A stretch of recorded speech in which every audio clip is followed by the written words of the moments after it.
Hello, welcome back to another episode of Rehab Rebels. This episode is part 4 of the Transition Journey mini-series where we're exploring life alignment.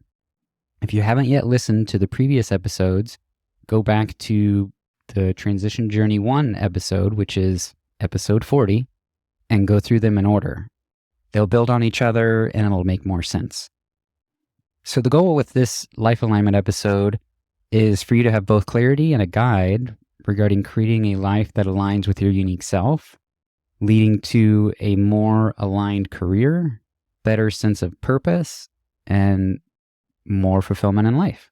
And what I'm going to do with this episode is actually share a couple stories from some guests that have been interviewed on the show. The first guest is Meredith Castin. She is the creator and owner of the Non-Clinical PT from episode 27. The second individual is Lauren Schipper. She's a former PT who now makes dice. Towards the end, we'll break down, what they learned from their experiences and from their stories, how their experience applies to our lives, and how you can start your life alignment journey. Before we get into that, I want to ask you a question. Feel free to pause and take as much time as you need to think about it. And the question is, what is the most valuable thing in your life? Some things that may come to mind are maybe money, your house, maybe you have a business, or a nice 401k stashed away. Maybe you have kids. And if you've listened to episode 10, the personal finance for healthcare professionals episode, you already know where I'm going with this. The most valuable thing that we have is actually our time. I want to give a pretty simple analogy with how we spend our time is similar with how we spend money. Spending money on a service or a product, to solve a problem, a need, or a desire is voting with our dollars that, yes, we agree that this product or service solves our issues or our needs or our desires. And we can even take it a step further and say, we agree with how this product is produced, maybe how the materials are sourced or how it's constructed. It's similar with how we also spend our time. So by spending our time with someone, we are saying time spent with this person is worth it. It's worth our time to spend with this individual or this group of people, etc. And this has happened several times in my life, but if our time is spent in a passive way, willy-nilly, and we're not being intentional, then we have to ask ourselves, is it really aligning with our life? And we'll talk in the next episode of the mini-series about loving ourselves, mindfulness, mindset, belief systems, which I think will help bring also some more clarity with being more intentional and decisions about how to spend or who to spend our time with. Don't get me wrong, this doesn't mean that spending time on you or doing what you enjoy or downtime doing nothing is not intentional. Those are great things. We all need to unplug and find ways to relax and unwind. But by paying attention to, what fills us up and what drains us is a really simple guide to help us decide what and how to spend our time. And if you listened to the previous episode about what is your why in episode 43, at the end of it, I have a call to action, a little bit of an exercise to help you guide you with directions in your life. So again, the episodes build on each other. So let's dive into the stories here. The first one we'll talk about is Meredith Castin's story, the founder and creator of the Non-Clinical PT. To listen to her full episode, go back to episode 27. We have a pretty deep dive into her story and journey and some realizations about the industry, the rehab healthcare industry. Some things about Meredith. She actually was a graphics design major, and that was actually her first career, was working in the graphic design space. And she had a great experience with a physical therapist, and that led her to pursuing a career down the physical therapy path. But after 5 years of treating patients and just being burnt out, not having any energy, and having a really bad experience with a VIP patient, she realized that she didn't want to be a physical therapist. This wasn't a long-term thing that she was going to be able to do until she retires. So she was looking for ways out of the profession. And there were some writing opportunities that came up for what was then the New Grad Physical Therapy website. And she was posting content, writing content, and she actually had individuals reaching out to her, asking her, how can I do what you do? How can I be a writer and produce content on a website? So that's a short summary with how her journey started with creating the Non-Clinical PT. But let's break down what she learned. Meredith learned that she deserved to be treated better than what the PT environment was providing her. Both from the standpoint of just feeling drained and always on all the time, and then having a really bad experience with a VIP patient. She knew she had to find something else. I want to share a clip from our episode here that I think really helps bring home to a point about her story. Yeah, that's a good question because I never saw myself as a writer. The funny thing is I come from a family of writers in some sense. Both of my parents were educators. My mom was an English major, and then I had a grandfather who was a professional writer. So I probably should have thought a little bit about it, but I never thought I was a very good writer, except that there were really random things that would happen that I probably should have paid more attention to in college. I remember I pulled an all-nighter writing a 15-page paper, and I thought I was going to flunk it, and then got called to the front of the class to talk about it. And then there was this other project that I wrote that they wanted me to read it for the class. And then same thing, I got a scholarship to PT school based on the essay that I wrote. And I was no stellar candidate, but I think I wrote a really good essay. So I never really thought that I had this stellar talent. I knew I could write, but I never thought that I had enough to make a career of it, nor did it. I don't know. I don't know why. And then the interesting thing is I had this first career right out of undergrad where I was a graphic and web designer. And I remember at one point they had a severe writer shortage at this firm where I was working. I was just trying to be helpful. And I was, if y'all need some help with writing content, I can write a little bit. And so they pulled me over and I wrote. And I remember the editor was, "You're pretty good at this." And I was just, "Oh, really?" And so even that had happened. And I still didn't put the dots together. I was not connecting the dots, but I know I wrote a really funny email to one of my friends about a Vegas trip gone sideways. And so at one point she was, "You should do this for a living." So that clicked something in my brain thinking, maybe I could. I guess I've got a little bit of a knack for this. And so I think when my friend / coworker had said, "We're starting this blog. Do you want to try your hand at it?" I was, okay, I've been told a few times that I can do this and I want to try it. I'll take anything at this point. I did it for free. It felt like I was getting paid to do any of this. But it was just anything to get out at that point. I'm so glad I did because I feel that really launched my non-clinical career in a lot of ways. Where Meredith's story really, I think, comes full circle is when we look into her past. She enjoyed writing growing up at a young age, but she never thought that this could actually be a real career. She later had opportunities, to write for colleagues and websites, which brought on more opportunities. And also she was able to practice and improve her skill. And eventually talking with those individuals that wanted to do what she did and informally mentoring them, that's how she got where she is today with creating the non-clinical PT. So that's Meredith's story. We'll go on to Lauren Schipper's story. Lauren had some cultural, societal pressures to have a doctorate degree. She pursued being a physical therapist, and she realized she didn't want to be a PT due to the poor management, poor organization of the company she was working with. And then she just felt she wasn't being treated the way she felt she should be treated. And the pandemic hit, and that's when fuel on the fire, and it just was too much. So she actually started a hobby in 2019 making dice. And because of the pandemic, she ended up switching really full time to making dice around the pandemic. And what she learned from her experience was one reason she chose PT was she was told that this is a flexible schedule. This is a career where you can have a flexible schedule. And she realized pretty quickly that this actually wasn't the case. And that's why she likes making dice, is because she can make her own schedule and it is flexible. And she doesn't have to reschedule patients, or she doesn't have to see patients on the weekend, right? Let's listen to a clip from Lauren from our interview to help drive a point home here as well. So here's the clip from Lauren. That I'm just an art kid. I think I've always been meant to do art. When I was working until 9 p.m. at night and I couldn't even come home and cook, which I now realize is creating something with my hands and having a tangible product. That what put me down of really hating that job. I couldn't create anything. I had no time. And once I got a different job and I was able to start cooking again, and I was able to start doing my hobbies again, like crochet. Downstairs, I have 3 crochet projects and a needlepoint project going on right now. I am always making something with my hands. And I think I should have just admitted that to myself a long time ago. My senior year of high school, I could have had more free periods, but instead I took 10 periods of art. I took ceramics and black and white photography. And my friends were like, "You could come hang out with us." I was, "No, I need to go throw some ceramics right now. This is what I want to be doing." It's not a high pressure situation. I did go to a private school for high school. So then, of course, you go off to college and then you find your career and then you go to grad school for that career.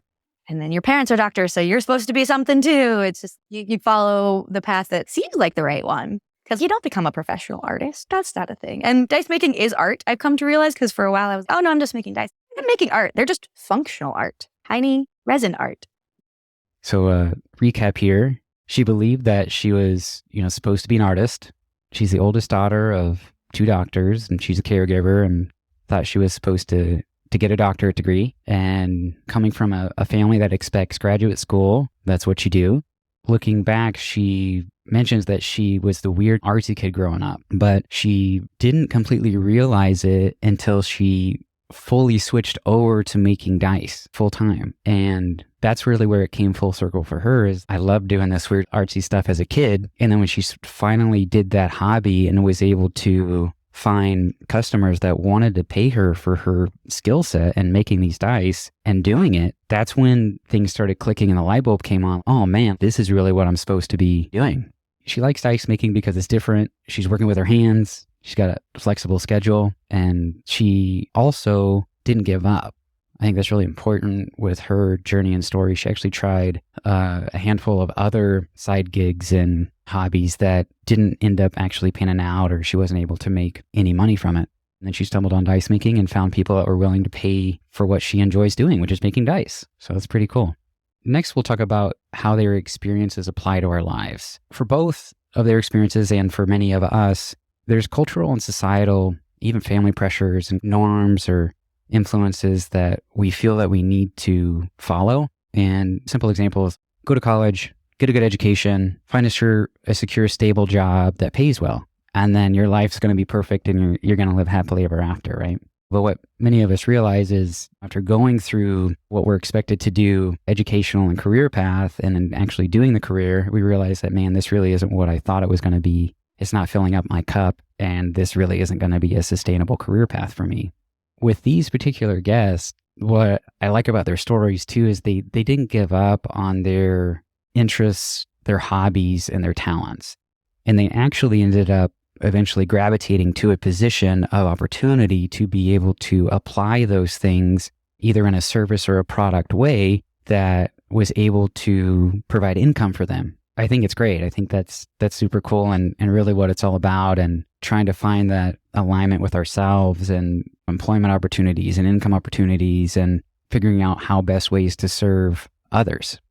Also, another point I want to bring home with these guests is only after taking their risky big jumps outside of their traditional rehab careers to pursue an alternative career path did they realize they were meant to be doing this alternative, unique career path.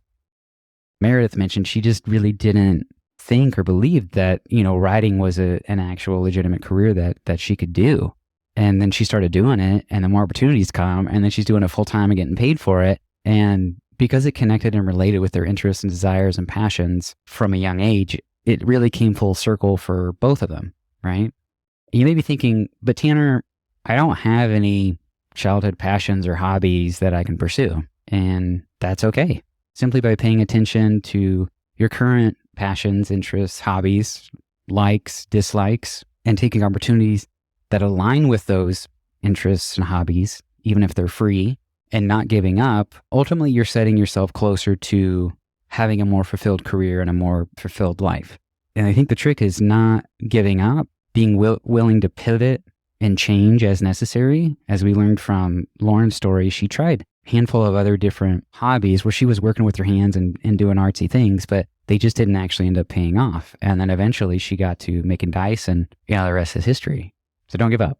Another thing that's important to realize as well is I'm going to reference Carl Jung, and Carl Jung talks about our persona, our public self, and he also talks about our shadow self or hidden self. And how we want the world to perceive us and what we do to get along with others is this persona, this public self. And our ego regulates the persona with our, versus our real self or the shadow self, this private hidden self that we rarely show anybody, or maybe only share to really trusted best friends, significant others, or maybe our parents. And here's where the problem lies. if we all show up as our persona, how we want the world to perceive us, and how we show up to get along, what happens when you spend so much time doing that?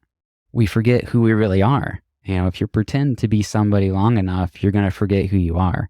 And I think it's important to first have a level of awareness about this. What's really influencing our decisions? What belief systems do we have? What cultural and societal influences are telling us? And first is being aware of that. And then the step after awareness is we can ideally start working towards doing something about it. Because if those pressures and societal pressures and maybe that persona self isn't really aligning with our truest self, our shadow self, then there's going to be some conflicts with our lives and what we're doing and where we're going. So it's definitely something to keep in mind with trying to have life alignment and an ideal career that aligns with you. And what I found out that's a good recipe for life alignment is, what is your why, which is episode 43. And again, I would start back at episode 40 and go through the transition journey just step by step. But what is your why is helpful. Loving yourself, which we'll talk about in the next mini-series episode, which we talk about mindfulness, affirmations, belief systems, mindset. And another really important factor is our environments. Our environment's healthy. This can be our work environment, our family environment, our personal environment, and those networks and those relationships that we're having.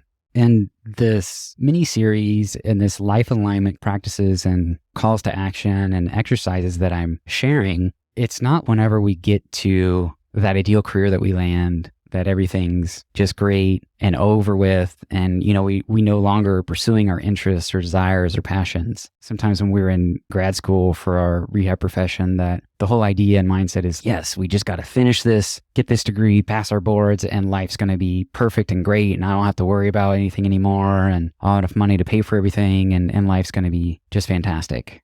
And as many of us find out, that's not the case. And we're also wanting to change and grow and pursue other things. So I think this content is evergreen content and something we can come back to and or keep practicing throughout our lives.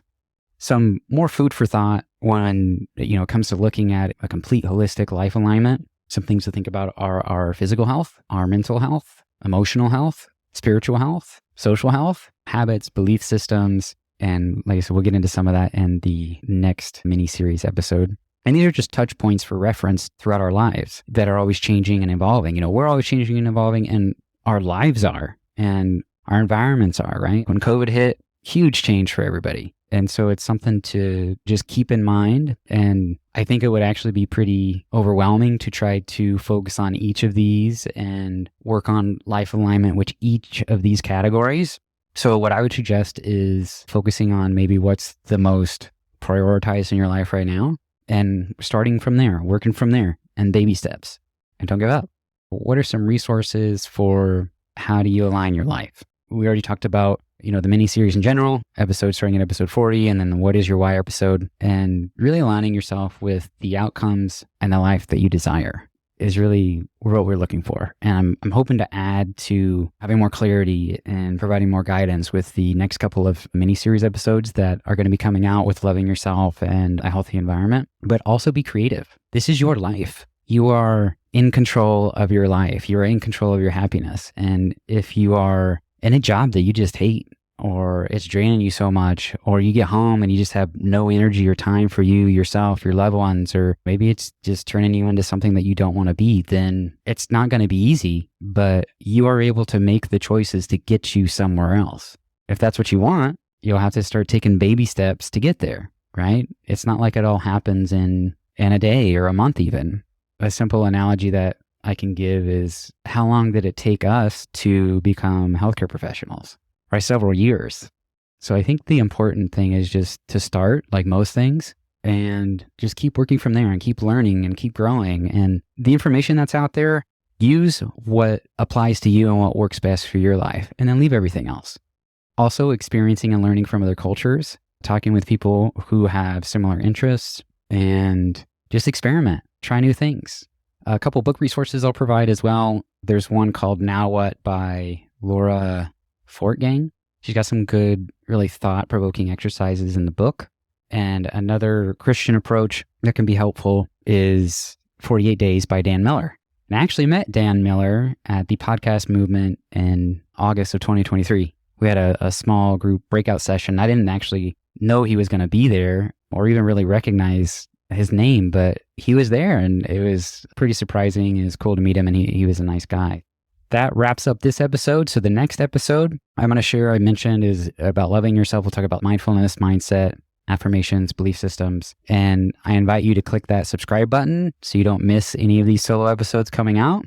And something that I'm doing is I'm talking with listeners, the Rehab Rebel community, to better understand the depths of this community. And maybe you yourself are looking to leave a clinical job or improve your personal finance. And we'll have some solo episode personal finance stuff coming out, as well as business stuff as we're rolling out these solo episodes.